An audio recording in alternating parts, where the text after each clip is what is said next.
What's up guys? In today's video I'm going to teach you and I'm going to show you what are variables, the types of the variables and how to create them in Java. First of all, what you need to know is that in Java we have several types of variables, and every variable that you create must have a type. Not exactly, because later with generics you will see that this changes a little bit, but most of the time when you are dealing with variables you have to give them a type. So for example, let's say that we want to create a variable which stores a number. That's what variables are for storing numbers. So here what we just did is that, hey, we have a place in memory where we want to store a value, and this value is going to be always an integer number. So in this line we are saying, hey, create me an integer variable which name is a. So every time we want to do something with a is like aiming to a point in the memory and it is changing the value in the memory. But a can only have integer values. So for example, if we do this is totally fine. Now a has the value 2. And if we want to print this, give me just 1 second, print line, and we are going to print a. And if now we compile and then we execute, you see that we got the value that we wanted. Now the variable a has that value. But as I said before, there are several types in Java. So for example, this was the integer one, in which you have integer numbers, but you can have char, in which you store a letter. So for example, a character, sorry. For example, let's say that we created this C, and now we are going to give it the value, I don't know, like O, for example.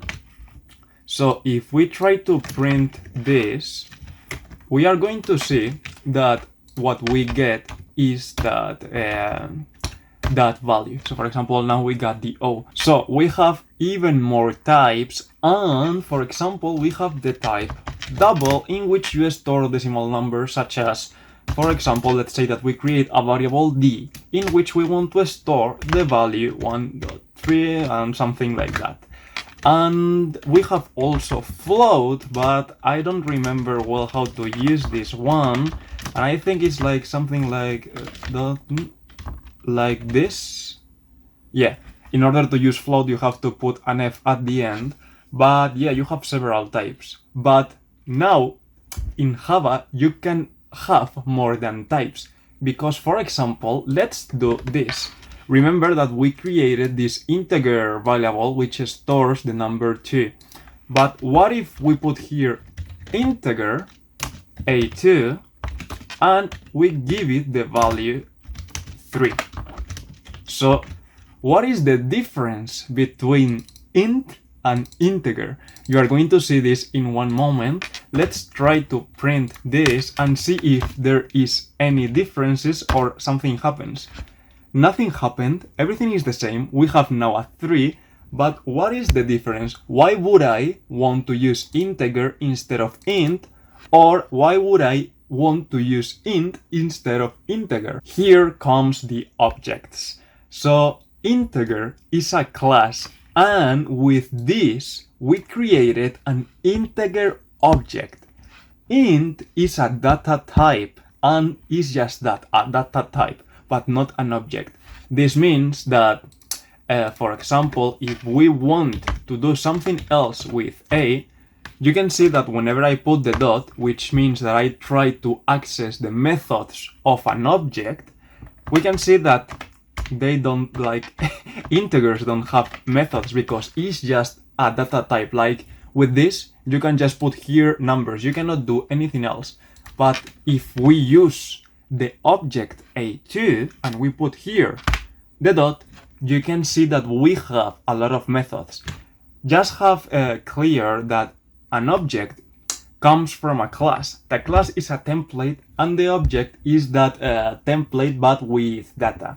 So for example, objects usually have methods, and these are the methods that we can use with the integer class. So for example, we can take the value, we can transform it into a string, we can get a string and transform it to an integer, and so on, so on, so on, so on.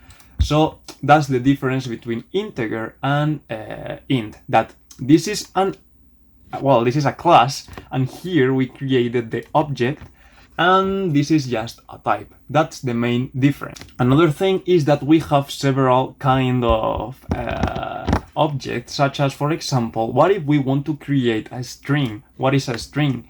Is like a list of characters creating a message.